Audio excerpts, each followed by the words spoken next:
something that comes up a lot working with people, and I think it's something that probably all of us at one point or another in our lives can relate to, is the archetype of the victim.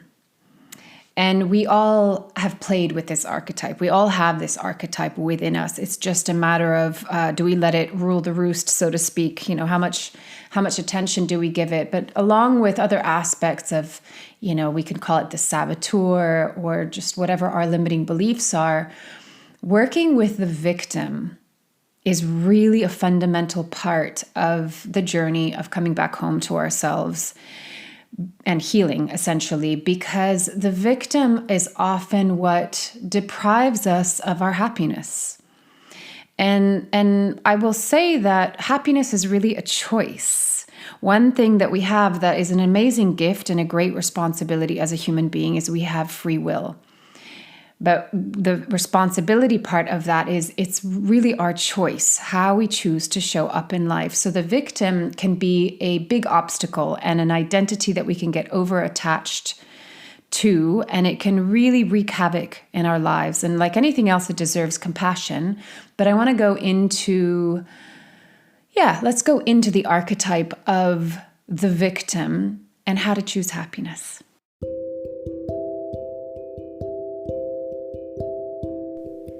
This is Corinne Bloom, and you're listening to Raw Conversations. I think many people aren't quite aware of the archetype of the victim because when we label something, maybe it gives a little bit more gravitas, a little bit more meaning, but it's just basically when we go into kind of woe is me. Why is this happening to me? Why do good things happen to others but not to me? It's the kind of something is wrong with me.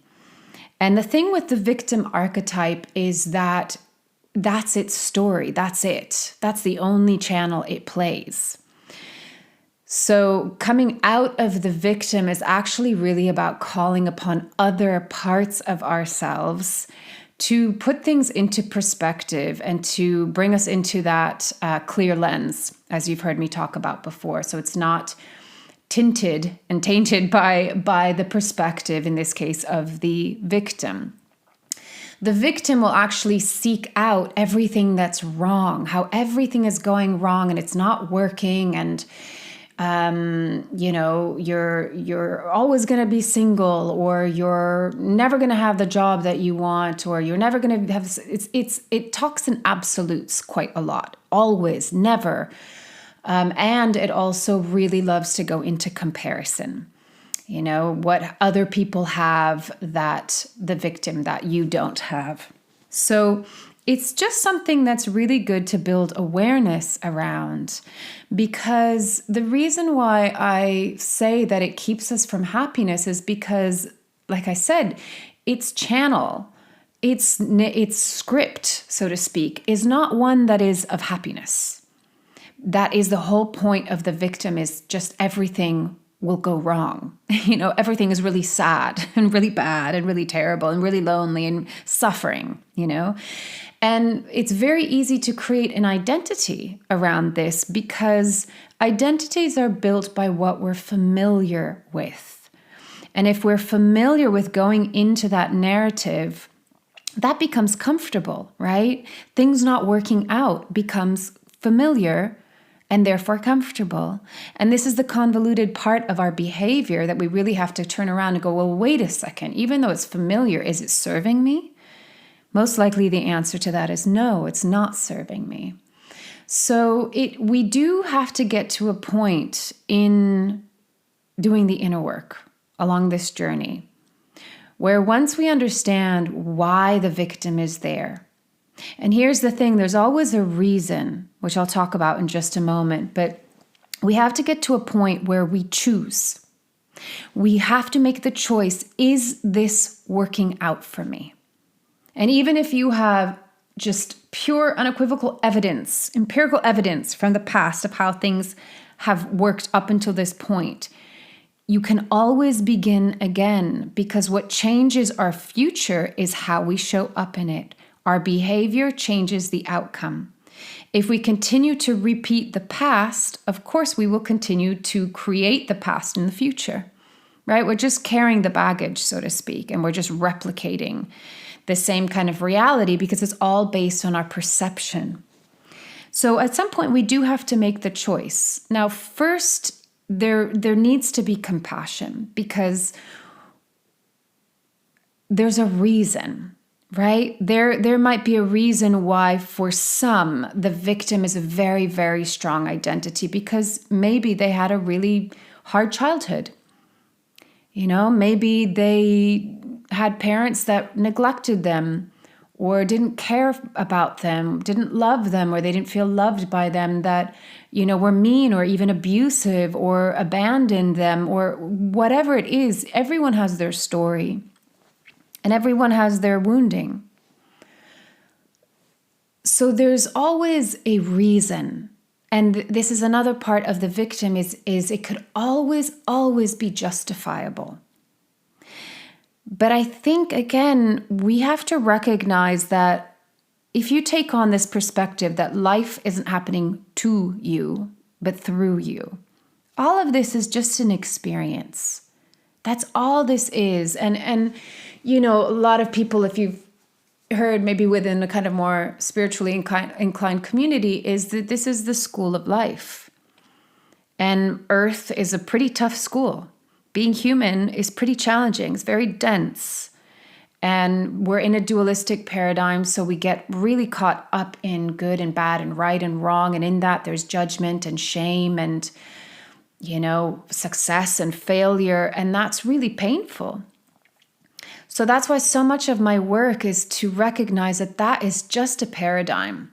It's just a kind of context. And if you can get yourself out of that box, to stop looking at things as black and white, your suffering will go down really substantially. Because so much of our suffering is just the added, what we cake on to the experience itself. So if you stay with the experience, it can be all sorts of stuff, right? We can have beautiful experiences. We can have brutal experiences. But what we label and judge it as creates another layer of something. So a good example is we think, okay, that's easy to see when it's something bad, right? Something bad happened. And then we add either judgment or shame, and then that makes us feel even worse. I'm sure many of you can actually probably relate to that. But it can also happen with really good experiences. You might have had something really wonderful happen to you. And if we're in the good or bad paradigm, you might have a moment of joy and excitement, and then it will turn into, well, what could go wrong or what could go bad? Or, I don't know if I can trust that. All good things end or something, whatever. There's a judgment that can come in that is often coming from a place of fear. So it's subtle. That's much, much more subtle. But when we go into this good, bad, right, wrong, sometimes people even feel guilty for having good things happen to them. Oh, well, things are worse for other people. Or when the shoulds come in, that's a good example that we're coming out of our experience and we're lathering it with judgment, opinion, shame, blame, all of that stuff. So when you lift yourself out of that and you just realize that's a box that's keeping you very, very small and it's limiting your experience and it's actually it's taking away from your experience, then existence really opens up when you step out of that box. When you come into the state of being in the perspective that this is all just an experience, we're here to learn and grow and evolve. And that isn't just through beautiful, amazing things. It's also through really difficult and challenging things. And there's nothing wrong with you or your life if you're going through hard times. If you're going through good times, be grateful. We have this thing, the kind of new age, some stuff in the new age kind of realm has really gone a little bit sideways, is that, there's suffering on the planet, right? You can absolutely have compassion and empathy for that. And I think really now more than ever, it's almost like I see all of our roles are really about how can you just love more. Actually, I was listening to a woman called Solara that was talking about, I just listened to a snippet of a talk that she was giving. And she was saying, reality is constantly reflecting back our relationship with ourselves. And so it's kind of a test of how much are you loving? How much are you loving? And I love that because I really think so much boils down to love, because that's the essence of who we are. And in my opinion, the essence of existence itself. I talked about this, I think, last week, whether you call it God or consciousness or the universe or whatever, spirit, it's the essence of unconditional love. So now more than ever, I think really it is about how do we embody love in a world that has a lot of hatred and a lot of suffering. I liked what Darius J. Wright said that, again, if you want to look at this whole experience from a spiritual perspective, that we are here to experience what we are not, because our soul is unconditional love. When we're in that realm, let's call it, it's very much about pure truth and pure love. Here we are experiencing what are we not, in the essence of who we are. It's like the opposite. And that's why there is a lot of, hatred and division. And that's very painful for the soul because that's not our innate way of being. Anyway, I've gone off on a tangent, but the point that I was trying to make is that if we don't allow ourselves to enjoy being in a state of joy, being in a state of love, and most importantly, being grateful for the beautiful things that we have in our lives, our health, our relationships, whatever opportunities, if we're not actually really enjoying that because we go, oh, well, other people are having it worse, so I'm going to dim my light. I'm going to go into the victim. I'm going to go into how terrible things are. That's actually not benefiting those that are in suffering. Because what this planet needs, if we look at it from a frequency perspective, is more love. That's what's going to change things. More joy, more light. In the middle of the darkness, be the light.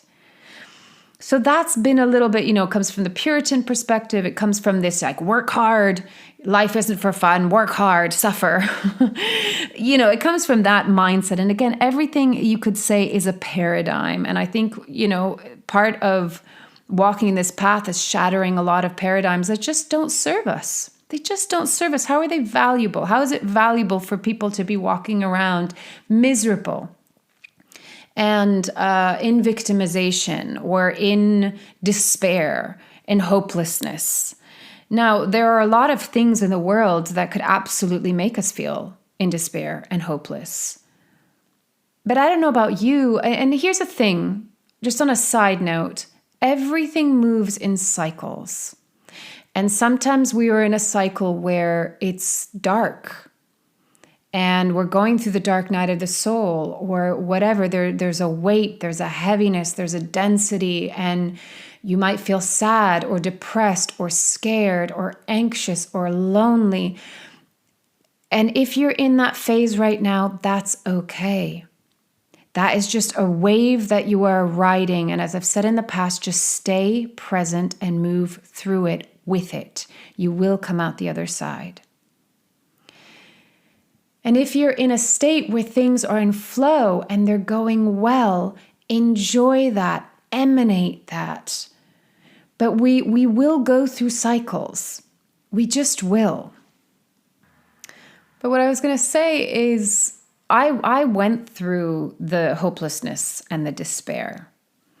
I went into so much victimization in the life that I was living and not being happy and feeling like I couldn't get out and I was stuck and asking the why and the how and all of that. And I would say I was in and out of that, on and off, in and out for the last couple years. And the thing is, I trust that I had to go through that. There's always a gift and a lesson in everything. And so, of course, hindsight is 2020 vision. And I can look back now and go, okay, I know what I learned. I know the wisdom that I gained.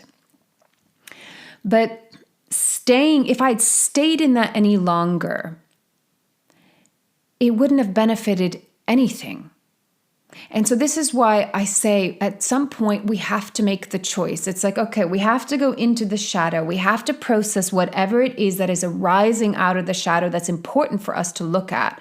We're peeling back the layers of the onion, where we're going in deep, deep, deep inside of ourselves. We're connecting to our inner child. We're healing our wounds. We're showing up in healthier, better ways. We're taking care of ourselves. We're accepting all parts of ourselves, which means that we love ourselves, which there you go. There's self-love naturally there. You don't even have to do anything. This whole journey and process, there is a point where we just have to make that choice of like, okay, I can't. There's like when that is serving you and when we're over attached to it and we become identified by it. And so we have to make that choice. So I had a moment back in July where it was really like a rock bottom. A few things triggered me in the same day. And it was really, really a rock bottom. And of course, all rock bottoms lead to new beginnings. But there was a moment in that I was like, okay, wait a second. Sometimes you have to go all the way down to the depths. But when you hit it and you hit it with a thud, that's a choice point.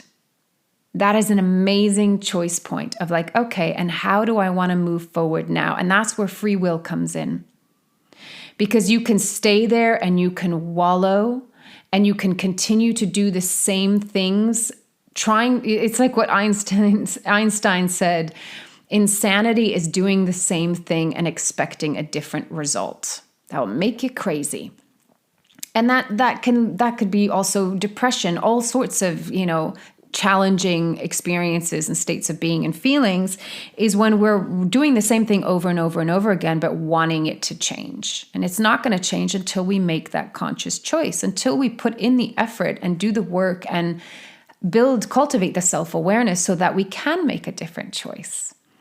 And then when you make a different choice, it's like taking the reins of the horse, and all of a sudden you're not being like pummeled and riding on the side without a saddle. You actually can kind of feel like you're engaged and you're riding with the horse. That's what I think life is. You're riding with it, but it's really coming into harmony with it, into communion with it, having the conversation, being in tune with. I haven't ridden horses that much, but I know that they're incredibly intuitive and you have to really be in tune with them. If you're in fear, it's going to trigger their fear. If you're nervous, they're going to get nervous. They really are such empathic creatures that you have to really harmonize with them. You have to be in tune and harmonize. And I think life is exactly that.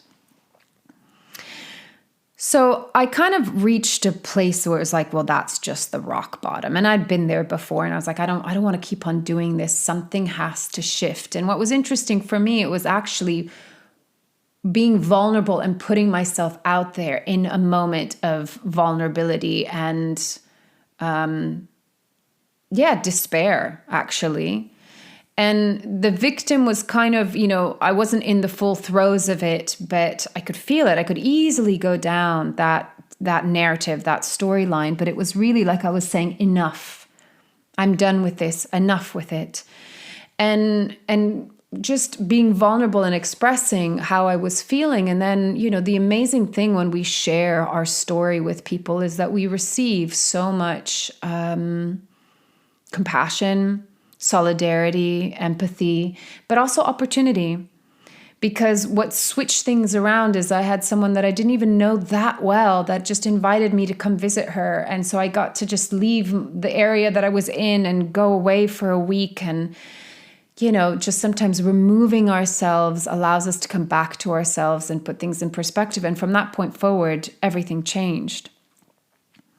So the victim will come out in a way that I want to get specific to it now.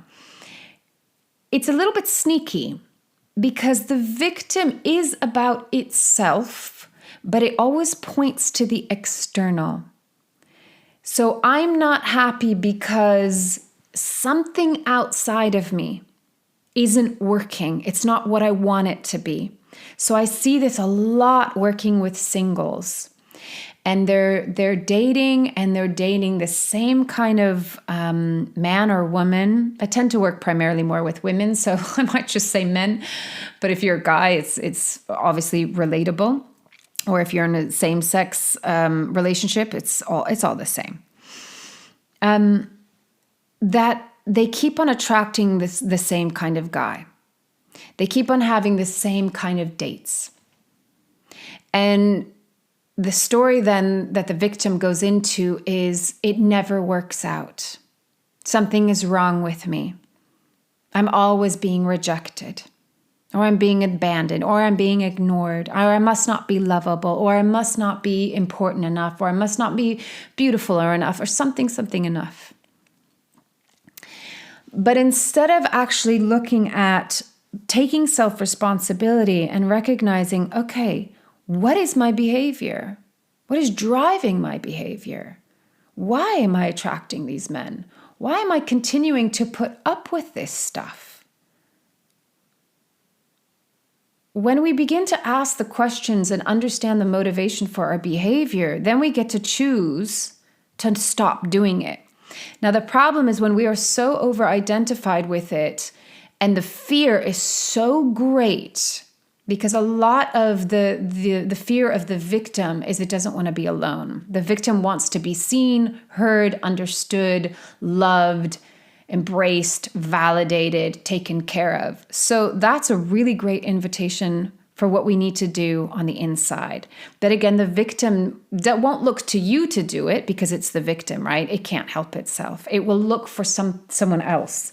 So again, in relationship, you see it a lot, but this is also pertains to work. You know, I see people that really go into victimized roles with their boss or the job that they have. And you know, there's the work environment, might not be very good, but they don't stand up for themselves because there's this belief system underneath that it's like, well, yeah, because that's how they get treated because they're not good enough. They're the victim. Bad things happen all the time. I mean, I've seen so many different stories that it would take too long to go into them now, but there's always a story. There's always a justification for the victim. But at some point, we have to come back to this choice of taking self-responsibility and going, okay, what in me needs my loving attention so I don't have to keep on making these choices that are hurting me, that are putting me into suffering, I've been using this term with people recently, that are putting myself in the lion's den where I'm just going to be triggered again and again and again, and I'm going to be battered, and I'm going to come out with more scars and more wounds. Why do we do that to ourselves? And this is when I see people that are stuck in the identity of the victim, and when they're stuck in their patterns, they throw themselves in the lion's den where they're going to get triggered again and again and again, week in and week out. And then you know what that does? It revalidates, reconfirms their limiting belief about themselves. So if you want to change the pattern, you literally have to stop it. Just stop doing what you're doing, which I know is easier said than done. So with some people, it might be stop using dating apps. For other people, it might be stop dating. For some, it might be get off social media, stop looking at your ex's stories. For others, it might be social media, stop comparing yourself to other people. For others, it might be stop comparing your life to your friend's life because everyone has their own unique life. Whatever it is that continues to trigger you and continues to put you into a state of suffering and that makes you feel bad about yourself, stop doing it. That's how you can take power back into your hands. It's totally about what are the choices that you're making, and if they're not making you feel good, change those choices. Because the victim again goes, I'm powerless, I can't do anything, there's nothing I can do to change my life sucks. And even though it really can feel like that, and it really can feel so disempowering and so helpless and so hopeless sometimes, I really, really get how that can feel sometimes. But this is what I said at the beginning, we have to call upon other parts of ourselves. And this is why I speak in parts, because we're not just the victim. If we're over-identified with the victim, then yes, we feel we are that, and that is all that we are. But when you start to see that you're the container, you're this being, you're a soul, you're having this human experience, and within the human experience, you have all of these different parts. Remember the Russian dolls that I talked about a couple weeks ago. All of these are just parts, and we have to speak to the different parts in different ways. We need to give them what they need so that they can calm their story. We need to love them and include them so that they can alchemize, they can integrate, right? Remember, it's not about getting rid of, it's about bringing towards, embracing, transmuting, and so that it can integrate into the wholeness of who we already are. Right? The parts just make us feel fragmented, but then it's really about bringing all together, and it's kind of like putting the pieces of the puzzle. So you might still have the cracks around the edges, but it makes a whole image, right? So we need to call upon another part of us that can see things even just a little bit differently, that can stand up for us and say, I don't want to do this to myself anymore. The part of us that is going to believe in ourselves. And sometimes we need an external guide to help us remember how to believe in ourselves, or maybe to even teach us how to believe in ourselves if we never learned that from our parents or our peers or our teachers growing up. And some people have lived in a situation, they've grown up in an environment where maybe nobody has believed in them their entire lives. And so it is something that maybe people have to learn. But I believe that there always is a part, even if it's the essence of who we are, even if it's our soul that likes to pull us up a little bit. If we can connect to that part. And that's why doing things like meditation or any kind of self-awareness practice or breathing, anything that brings you out of the mind and into the body, into the breath, into the present moment, into your essence, it can just be such a helpful tool because it gets you out of the quote unquote ego, or it gets you out of the limiting belief in its identity. But there is a part that will just, even if it's a string, even if it's a thread, that can pull you up and out to just go, I'm going to try. I'm going to try as best as I can to do it differently. And sometimes we need to hear the message again and again and again and again, because think about how many decades have you been telling yourself the message that you're not good enough, or that you're something, whatever the belief is. And if you've played the victim role a lot, that's decades worth of undoing. So sometimes doing this work can feel very repetitive, but it's like you're creating a good habit. And I know I use this analogy a lot, but it really, I think, is just really helpful.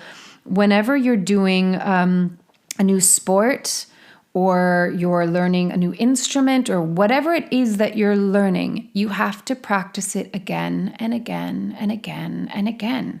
You're building muscle memory. And you're refining and mastering a skill. It's easier to relate to it if it's outside of you and it's physical, because it's tangible and you can point to it. When it comes to our inner world and our emotional world, as I've shared before, it's ambiguous. You can't point to it. But my goodness, you will be able to feel it, and you will be able to feel the incredible positive effects. So there has to be that choice point where we go, I'm not going to play the victim, even though I'm really used to it and I'm familiar with it. But if your life isn't working for you, only you get to change it. Other people can come in and support you and guide you, but you have to kickstart it. When does that happen? it's hard. Sometimes we really got to go to rock bottom. Sometimes something inspires us. Sometimes there's like a little bit of compassion or, inspiration or connection, or just there's something that like might wake us up. Who knows? But there's a moment. And if you're in the depths of feeling like a victim in your life, you can just ask. Ask your higher self, ask the universe, ask God, whatever you want to speak to. Could be nothing. You might not believe in anything, but just ask it anyway. Put out the call. How can I get out of this? Help me get out of this. Help me move through this. Help me be able to see what I'm going through so that I can move out of this, so that I can choose happiness for myself. How can I let go of this identity? How can I make choices that are going to really benefit me and that are going to help me feel good about myself and my life again? And sometimes it's just sheer will and determination. But remember, we have free will, and with free will comes choice, and with choice comes responsibility. But self-responsibility is hugely empowering because that's taking the reins and riding with life again in harmony. Then what happens, which is really amazing, and this is the hindsight is 2020, and it's really hard to see it when you're in the mud. It's really, really hard to see it. But when you come out of it, and you really trust that everything that's happening in your life is there as an experience, that it's happening for a right, quote unquote, right reason for you, that there are no mistakes, that nothing can actually go wrong because there's always something to learn and there's always something to gain. And if you really trust your life as it unfolds, and you really trust yourself as you're moving through this experience, letting go of the judgment and coming back into a place of love as often as you can, then this is where the magic comes in. Because then all of a sudden really beautiful things start to happen and you're not worrying so much. And you're not getting in your own way so much. And you're not creating resistance because you're allowing, because you're trusting. And that's where the flow comes in. And I have to say from my own experience, and again, I've woven in and out of this throughout my life. And that's what I said earlier. It's like we go through different phases and cycles. It's okay.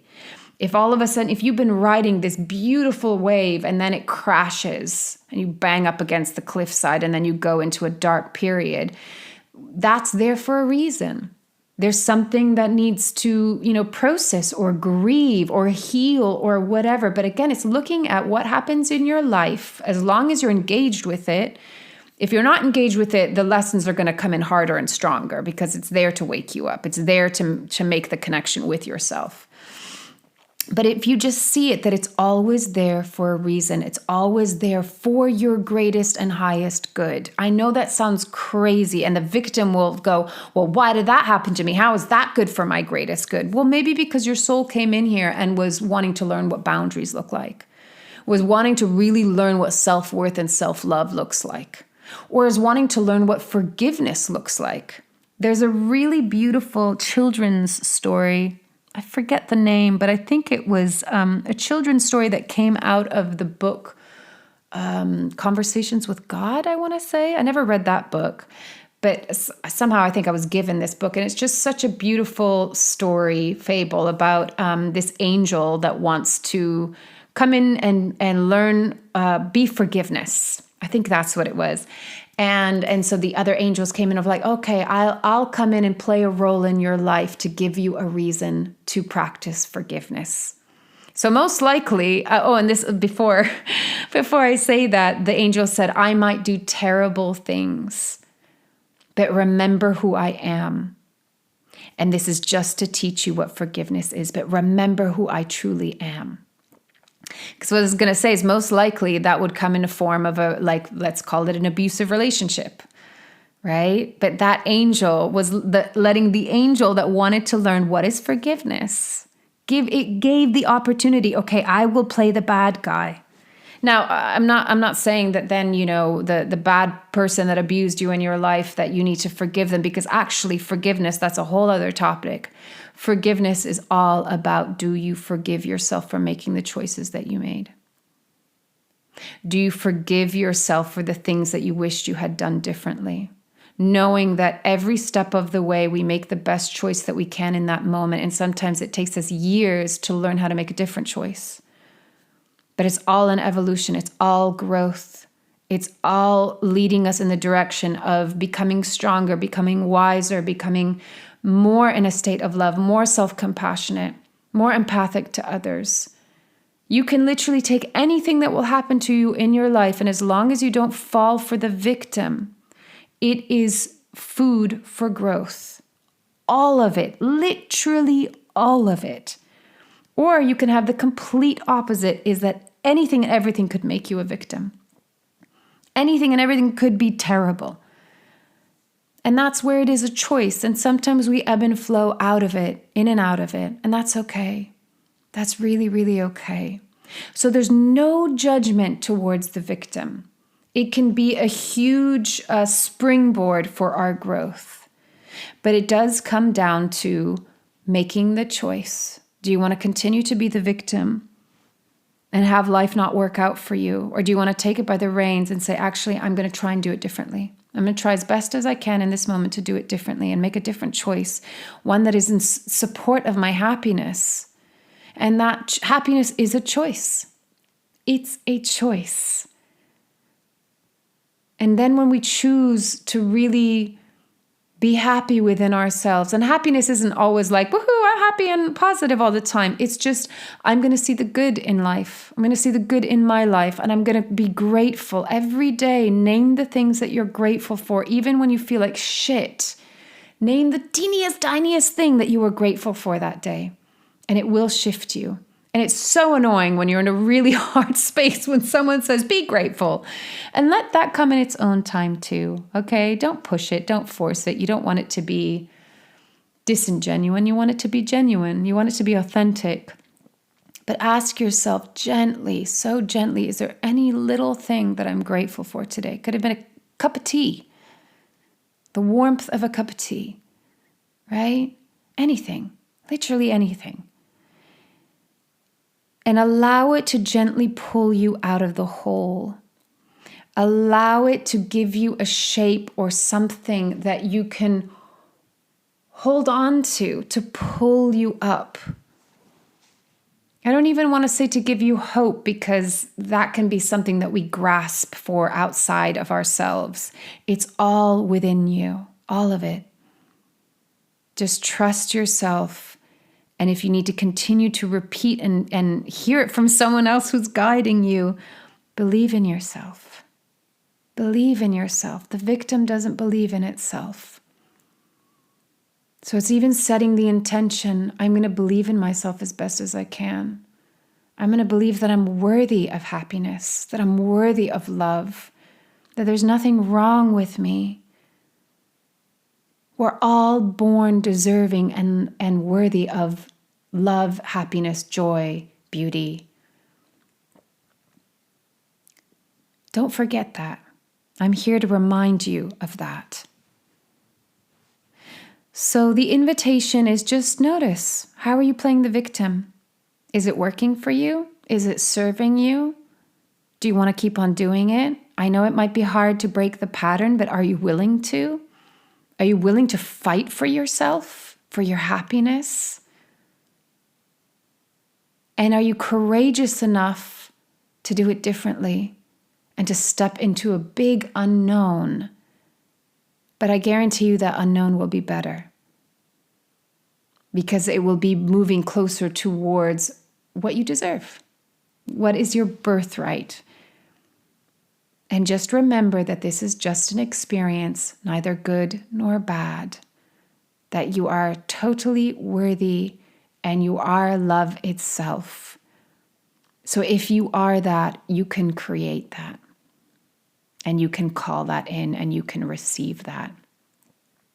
All right, I'm going to leave it there. It's a long one. As always, take it or leave it as feels right for you. And loving you from afar.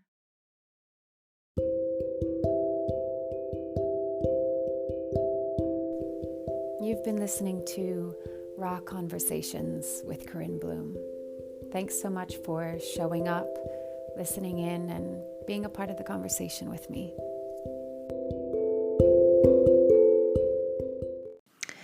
Today I want to talk about timing. Timing is an interesting one because many of us come to do the inner work and maybe we want, a certain something to happen in our life, whether people come and they're wanting to do the work to attract a partner or to change their career or just their life in general. And there's definitely a process to doing the work, but there's also a timing. And timing is a tricky thing because it's something that we have to really, really trust. And we live in a very impatient society. So I want to talk about timing and how we can learn to trust it more.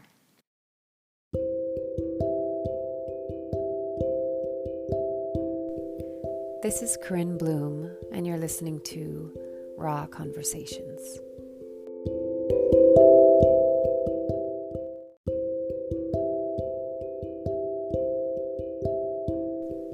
You've been listening to Raw Conversations with Corinne Bloom. Thanks so much for showing up, listening in, and being a part of the conversation with me.